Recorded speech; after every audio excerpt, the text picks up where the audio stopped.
Baby of Ratna. ওর আজকে 3 দিন, আজকে ওর ছুটি হয়ে যাচ্ছে।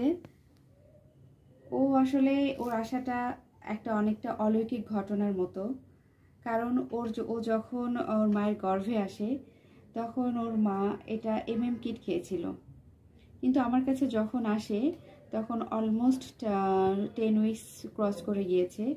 বলেছে সে কিট খেয়েছে, সুন্দর, এখনো সুস্থ আছে, এবং আমি তাকে রিকোয়েস্ট করি যে বাচ্চাটাকে সে আবারও খেতে চেয়েছিল। যাই হোক, সে বোঝানোর পরে ওর মা রাজি হয়, কিন্তু ওর এই প্রেগন্যান্সি পিরিয়ডটা খুব বেশি স্মুথ ছিল না, কারণ ওর মায়ের ছিল প্রেশার, ডায়াবেটিস, অনেক চড়াই উতরাই পেরিয়ে অবশেষে আজ 37 উইকস প্লাসে এসে প্রচণ্ড অ্যাবডোমিনাল পেইন নিয়ে ওর মা ভর্তি হয়।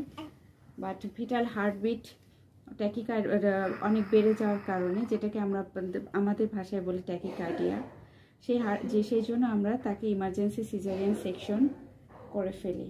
আজকে ওর 3rd ডে। ও আজকে আমরা ওকে সুস্থভাবে ছুটি দিয়ে দিচ্ছি ওর মায়ের সাথে। সবাই এই বাবুটার জন্য দোয়া করবেন।